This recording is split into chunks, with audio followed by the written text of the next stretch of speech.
ഹോട്ടലാണെന്ന് കരുതി ബാർബർ ഷാപ്പിൽ കയറിയ വൃദ്ധൻ. എന്തുണ്ട്? കട്ടിങ്ങും ഷേവിങ്ങും രണ്ടും ഓരോ പ്ലേറ്റ് പോരട്ടെ. ഹോട്ടലാണെന്ന് കരുതി ബാർബർ ഷാപ്പിൽ കയറിയ വൃദ്ധൻ. എന്തുണ്ട്? കുടിക്കാൻ വല്ലതും വേണോ? നീങ്ങ് വാ.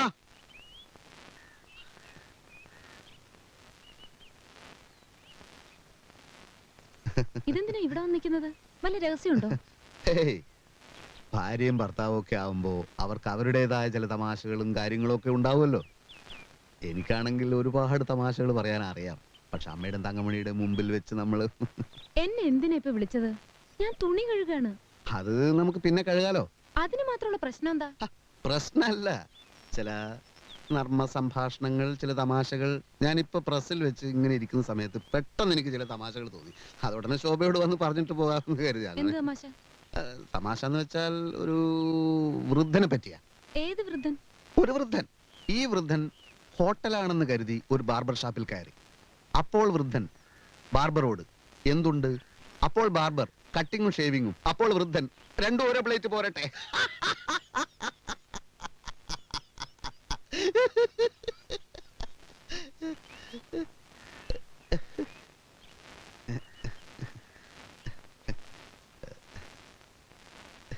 ഇതെനിക്കിപ്പോ പ്രസ്സിൽ വെച്ച് തോന്നിയതാണ്.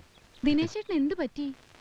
ശോഭയ്ക്ക് തമാശ ശരിക്കും അങ്ങോട്ട് മനസ്സിലായില്ല അല്ലേ? എന്നാ പിന്നെ വേറൊരു തമാശ പറയാം. ഇത് എന്തായാലും ശോഭയ്ക്ക് ചിരി വരും. ഭയങ്കര തമാശ. എനിക്ക് തുണി കഴുകണം, അമ്മയ്ക്ക് ദേഷ്യം വരും. എന്ന് വെച്ചാൽ എങ്ങനെയാ? ഇതും കൂടി കേട്ടിട്ട് പോയാൽ മതി. ഇതും എനിക്കിപ്പോ പ്രസ്സിൽ വെച്ച് തോന്നിയ വേറൊരു തമാശയാണ്. പെണ്ണ് കാണാൻ വന്ന പയ്യന്റെ അച്ഛനോട് പെണ്ണിന്റെ അച്ഛൻ ടിഫിൻ കഴിച്ചു കഴിഞ്ഞിട്ട് അഭിപ്രായം പറയാമെന്നാണല്ലോ പറഞ്ഞിരുന്നത്. എന്നിട്ട് എന്താണ് പറയാത്തത്? അപ്പോൾ പയ്യന്റെ അച്ഛൻ ബജ്ജിയിൽ ഉപ്പ് പോരാ.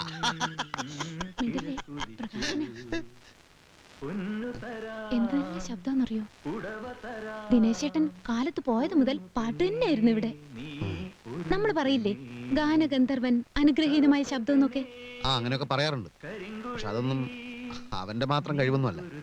അതൊക്കെ പരമ്പരാഗതമായിട്ടുള്ളതാണ്. എന്റെ അച്ഛൻ പാടുമായിരുന്നു, ഞാൻ പാടും, കുറച്ചൊക്കെ അവനും പാടും. ദിനേശ് ചേട്ടൻ ബാത്റൂമിൽ പോലും പാടുന്നത് ഞാൻ കേട്ടിട്ടില്ലല്ലോ. നീ കേൾക്കാത്ത എന്റെ കുറ്റാണ്.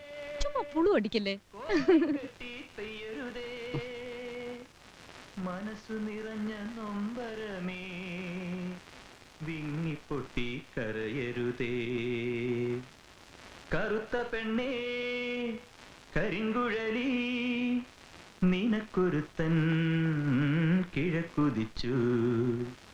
കറുത്ത പെണ്ണേ കരിങ്കുഴലി.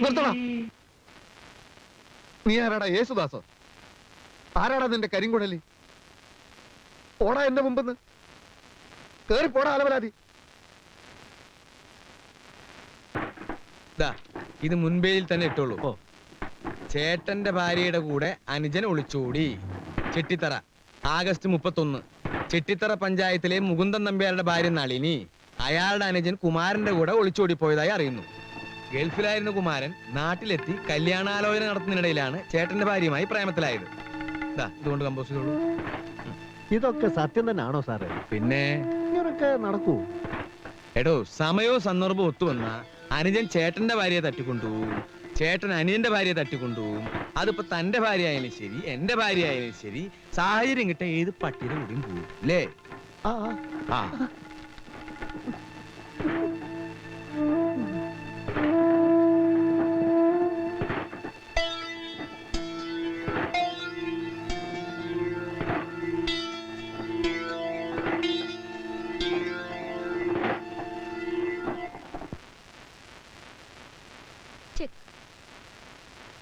അതെങ്ങനാ ചെക്കാവുന്നേ? നല്ലോണം കണ്ണുപിടിച്ച് നോക്ക്. ഓ, ആനച്ചക്കാണല്ലേ. ഇപ്പൊ ശരിയാക്കി തരാം. അത് പറ്റില്ല. ഈ കുതിരയെ പോലെ എങ്ങനെയാ മന്ത്രി ചാടുന്നേ?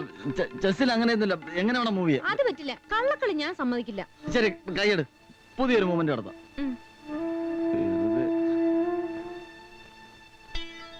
ഇവൻ എന്തൊരു കള്ളനെന്നറിയോ? കണ്ണു തെറ്റിയ കള്ളക്കളി. ചേട്ടത്തി മോശമൊന്നും അല്ല. പ്രകാശ, ഒരു ചെറിയ കാര്യം പറഞ്ഞോട്ടെ? ദിനേശ് ചേട്ടൻ ചായ വേണോ? വേണ്ടി വന്നേക്കും.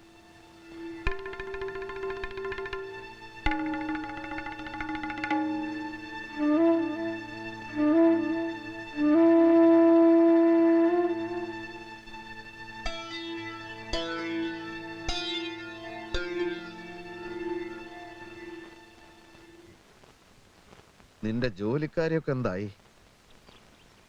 ശ്രമിക്കുന്നുണ്ട്. ഉടനെ എങ്ങാനും കിട്ടുമോ? അത്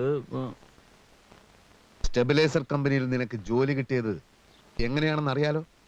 ബാബ ഹാർഡ്വെയർസിലെ സലാമിന് ഒരു 100 കത്തെങ്കിലും ഞാൻ അയച്ചിട്ടുണ്ടാവും. നീ എവിടെ സമരം ഉണ്ടാക്കിയല്ലേ? ഞാനൊന്നുമല്ല സമരം ഉണ്ടാക്കിയത്. പിന്നെ ആര്? ഞാനോ? യൂണിയൻകാർ ഭീഷണിപ്പെടുത്തിയപ്പോ ഒരക്ഷരം നീ മിണ്ടണ്ട.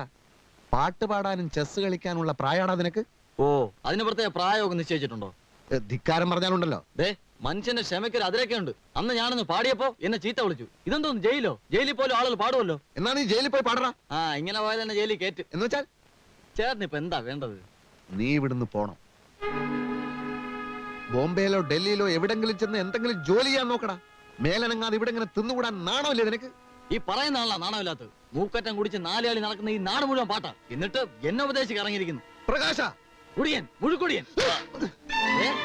ചേട്ടനൊന്നും ഞാൻ നോക്കത്തില്ല. അഞ്ചിനാണ് ഞാൻ നോക്കലടാ. ഇവിടെ. എന്നെ ഇവിടെ.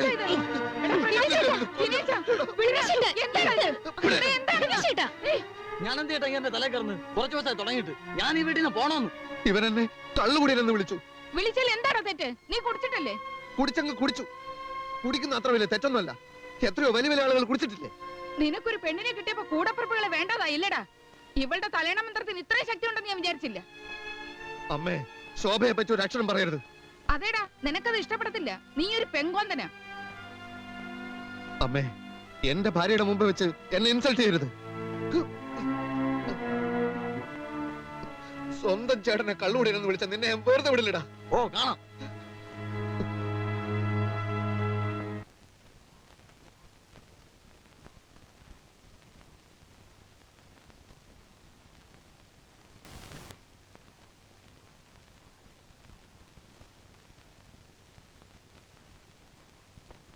വർക്ക് ചെയ്ത് ക്ഷീണിച്ച് അവശനായി വരുന്ന ഒരു ഭർത്താവിനോട് ഒരു ഭാര്യ ഇങ്ങനെ പെരുമാറുക?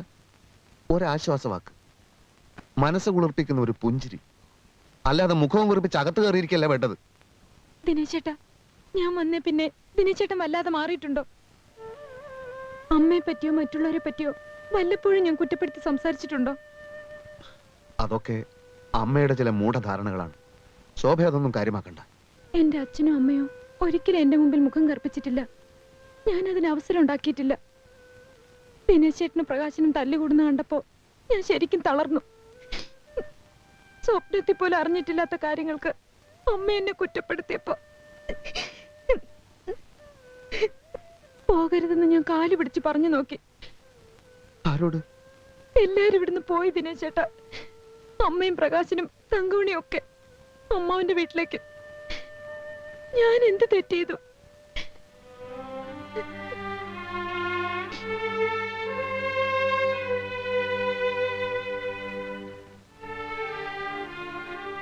ശോഭ ഒരു തെറ്റും ചെയ്തിട്ടില്ലെന്ന് എനിക്കറിയാലോ.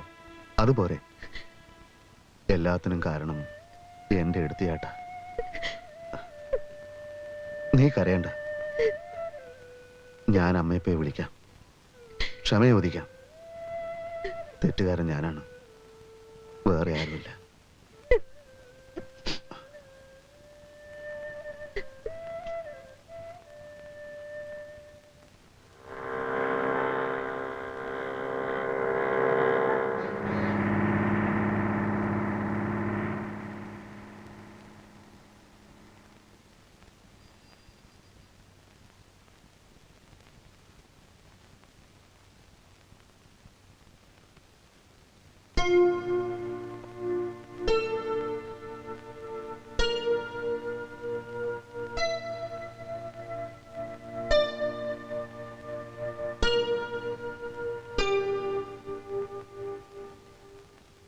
വീട് അച്ഛൻ ചേട്ടന്റെ പേരിലാണല്ലോ എഴുതി വെച്ചത്. എന്റെ പേരിൽ പ്രസ്സുള്ളപ്പോ ഞാൻ ഈ ബോംബെയിലും ഡൽഹിയിലും ഒന്നും പോയി അലയേണ്ട കാര്യമില്ല. ഇനി പ്രസിന്റെ കാര്യങ്ങളോർത്ത് ചേട്ടൻ ബുദ്ധിമുട്ടണ്ട.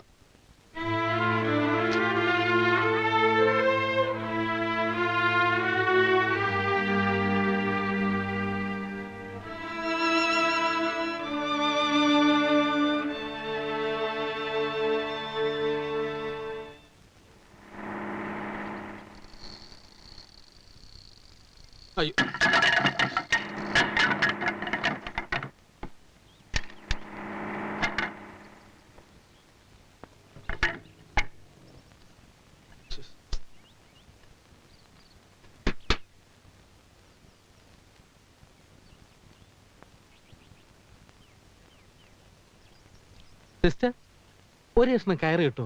ആ വിറകൊന്ന് കിട്ടാനാ. ആ നോക്കട്ടെ.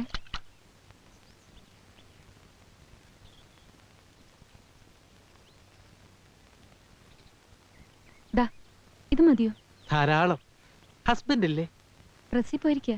ഞങ്ങളിതാ തൊട്ടപ്പുറത്തെ വീട്ടിലാ. എന്റെ പേര് വിനോദ് കുമാർ ആലപ്പി. ഞാൻ കണ്ടിട്ടുണ്ട്. ഓ, അരി കഴുകി വെച്ചപ്പോഴാ വിറക് തീർന്ന് ശ്രദ്ധിച്ചത്. ബാച്ചിലേഴ്സ് ലൈഫ് വലിയ പാട് തന്നെ. വരട്ടെ പെങ്ങളെ. ആ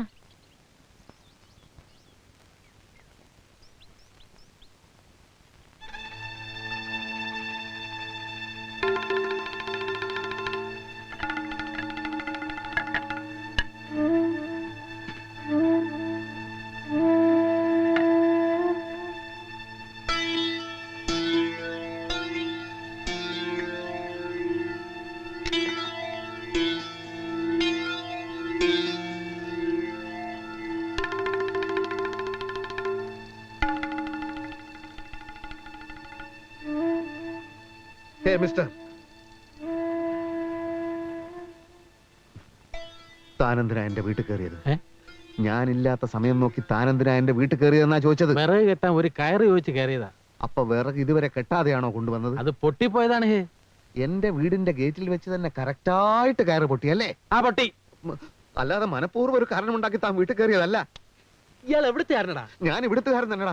താൻ കയറ് പൊട്ടിക്കുന്നവനാണെന്നും വേലി ചാടുന്നവനാണെന്നും എനിക്ക് നേരത്തെ അറിയാമടാ. വേലി ചാടാൻ തന്റെ വീട്ടിലെന്താ നിധി ഇരിക്കുന്നോ? ഇത്തിരി സൗന്ദര്യമുള്ള പെണ്ണുങ്ങളെ കറക്കിയെടുക്കാൻ നടക്കുന്ന സാമൂഹ്യ ദ്രോഹിയല്ലടോ താൻ. എന്റെ ഭാര്യയുടെ അടുത്ത് വേല ഇറക്കിയാലുണ്ടല്ലോ. എന്ത് ചെയ്യും? പിടിച്ച് വിഴുങ്ങോ? ശരിയാ, നിന്റെ ഭാര്യയെ കറക്കെടുക്കാൻ വേണ്ടി തന്നെ ഞാൻ വീട്ടിൽ കയറിയത്. അങ്ങനെ കറങ്ങുന്നവളല്ല എന്റെ ഭാര്യ. ഞാൻ നോക്കട്ടാ കറങ്ങുമെന്ന്. എടാ, നിന്നെ പോലെ ഒരു കുരങ്ങന്റെ കൂടെ ജീവിച്ച് അവൾക്ക് മടുത്ത് കാണും. എന്നെ പോലെ ഒരു സുന്ദരം ഒന്ന് ഞൊടിച്ചാൽ മതി, അവള് വേലി ചാടും. അതിനു മുമ്പ് നിന്റെ ശവം ഞാൻ പോസ്റ്റ്മോർട്ടത്തിന് അയക്കൂടാ.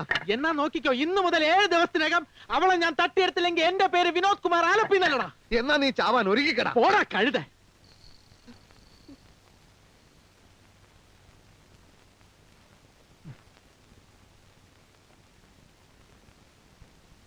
സാർ, എനിക്ക് ഭയങ്കരമായ ഒരു കംപ്ലൈന്റ് ഉണ്ട് സാർ. വിനോദ് കുമാർ ആലപ്പി എന്നൊരു ഭീകരൻ എന്റെ വീട് ആക്രമിക്കാൻ പോകുന്നു. അവൻ എന്റെ ഭാര്യയെ തട്ടിക്കൊണ്ടുപോകുമെന്ന് ഭീഷണി മുഴക്കിയിരിക്കുന്നു. അവനെ ഇപ്പൊ തന്നെ അറസ്റ്റ് ചെയ്യണം സാർ.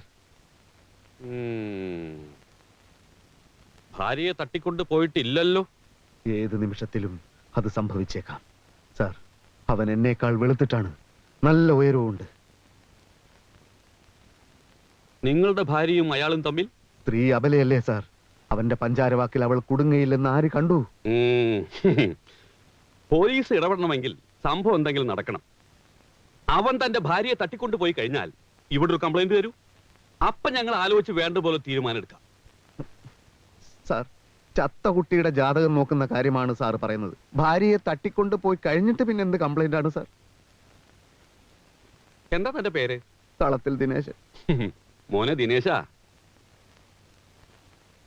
ആ ഭീകരൻ തന്റെ ഭാര്യയെ തട്ടിക്കൊണ്ടു പോകാൻ വീട്ടിൽ കയറി വരുമല്ലോ. അപ്പൊ വല്ല തെങ്ങിലും പിടിച്ച് കെട്ടിയിട്, എന്നിട്ട് നേരെ അങ്ങോട്ട് വാ. ഒരു തെളിവില്ലാതെ ആക്ഷൻ എടുക്കാൻ ഞങ്ങൾക്ക് പറ്റില്ല കുഞ്ഞെ. അങ്ങനെ പറയരുത് സാർ. ഞാൻ കൈക്കൂലി തരാൻ തയ്യാറാണ്. എന്താണ് തന്റെ വിചാരം? പോലീസുകാര് കൈക്കൂലി വാങ്ങാനോ? എടോ, തനിക്ക് പറ്റിങ്ങി അവനെ കൈയോടെ പിടിച്ചോണ്ട് പാടോ.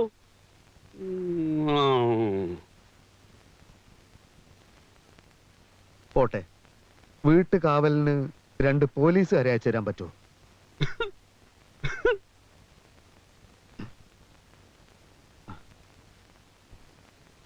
ശോഭയും കാവൽ പോലീസും വേണ്ട സാർ, അത് ശരിയാവില്ല.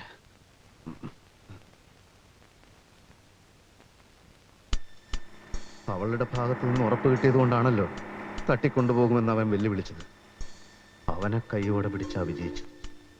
ഞാനില്ലാത്ത നേരത്താണ് അവൻ വീട്ടിൽ കയറുന്നത്.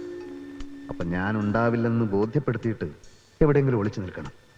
അപ്പൊ അവൻ വരും, വീട്ടിൽ കയറും, പതുങ്ങിച്ചെന്ന് അടിച്ചു വീഴ്ത്തി പോലീസിൽ അറിയിക്കണം.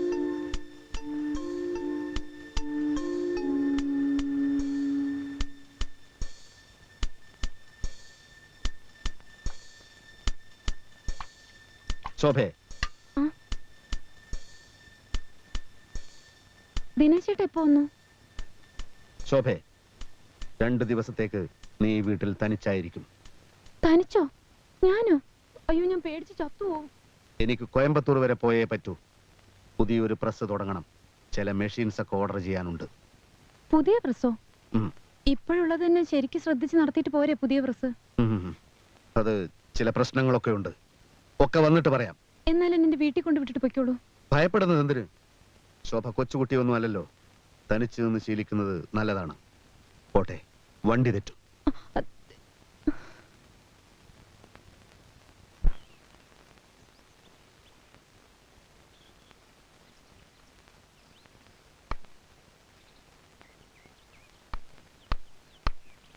ആ ചേട്ടാ, എന്താ?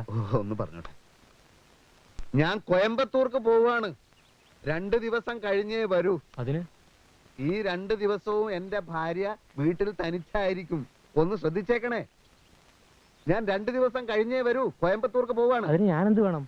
അല്ല, കോയമ്പത്തൂർക്ക് പോവാണ്. അതുകൊണ്ടാ കോയമ്പത്തൂർ കോയമ്പത്തൂർ.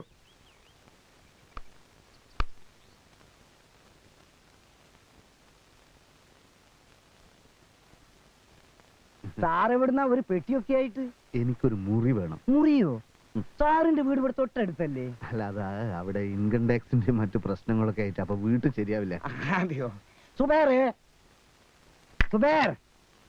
109 109 ഫസ്റ്റ് ഫ്ലോറിലാ? താഴെ. അല്ല, എനിക്ക് ഫസ്റ്റ് ഫ്ലോറിൽ ഏകദേശം മധ്യഭാഗത്തായിട്ട് ജനലിലൂടെ നോക്കിയാൽ എന്റെ വീട് കാണാൻ പറ്റുന്ന തരത്തിലുള്ള ഒരു മുറി കിട്ടിയ തിരക്കേട്. അതെന്തിനാണ് സാറേ? അത് ആ ഭാഗത്ത് നല്ല കാറ്റ് കിട്ടും.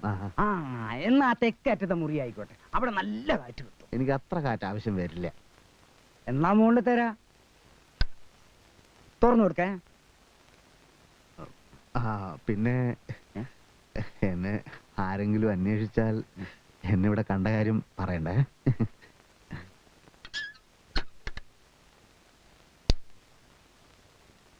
സാറിന് കുടിക്കാൻ വല്ലതും വേണോ?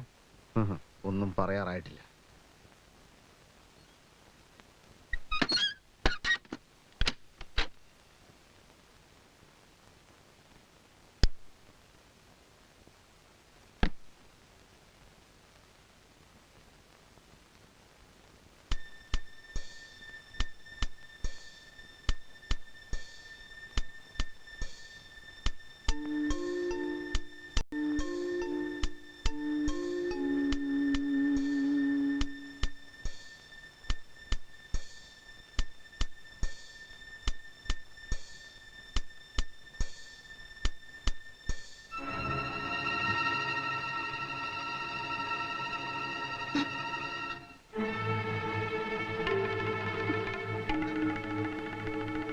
വഞ്ചകി.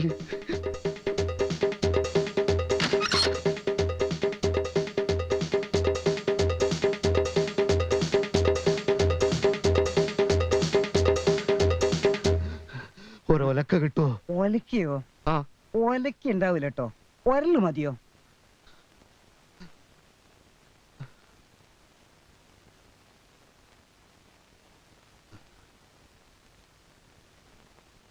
കത്ത് കിട്ടിയപ്പോ നിന്റെ അമ്മയും കൂടെ പുറപ്പെടാൻ തുടങ്ങിയതാ. ആദ്യം വിവരമൊന്ന് അന്വേഷിക്കാമെന്ന് കരുതി. അപ്പോ അനുജനുമായി വഴക്കിടാൻ എന്താ കാരണം? എനിക്കറിയില്ല അച്ഛാ. ഓരോ സമയത്ത് ഓരോ രീതിയിലാ പെരുമാറ്റം. നിന്നോട് അവൻ വഴക്കിടാറുണ്ടോ? അതൊന്നും ഒരിക്കലും ഉണ്ടായിട്ടില്ല. ദാ ഇന്ന് പെട്ടെന്ന് ഒറ്റ പോക്കാണ് കോയമ്പത്തൂർക്ക്. തനിച്ചെനിക്ക് പേടിയോന്ന് പറഞ്ഞിട്ട് ശ്രദ്ധിച്ചതേയില്ല. ഒരു പ്രത്യേക സ്വഭാവം, അല്ലാതെ സ്നേഹക്കുറവൊന്നുമല്ല. മനുഷ്യന്മാര് പല പല സ്വഭാവക്കാരാണല്ലോ. ഏതായാലും അവൻ വരുന്നത് വരെ നീ വീട്ടിൽ വന്ന് നിന്നോളൂ. എന്താ?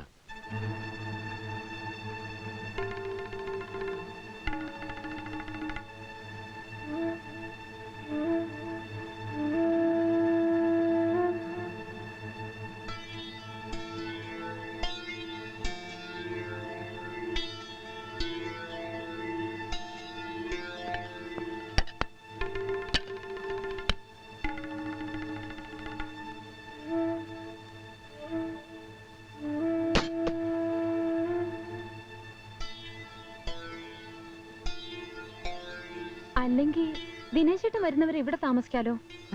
അതാ നല്ലത്. അല്ലേ വേണ്ട, ഞാൻ കൂടെ വരാം. എങ്കിൽ ഇപ്പൊ തന്നെ പോവാം. ആ, നീ കൊണ്ടുപോവല്ലടാ. കോയമ്പത്തൂർ പോയ ആള് അച്ഛനെ തല്ലാൻ വേണ്ടിയാണ് തിരിച്ചു വന്നത്. ദിനേശേട്ടൻ എന്താ തലയ്ക്ക് ഭ്രാന്ത് പിടിച്ചോ? അച്ഛാ. അയ്യോ.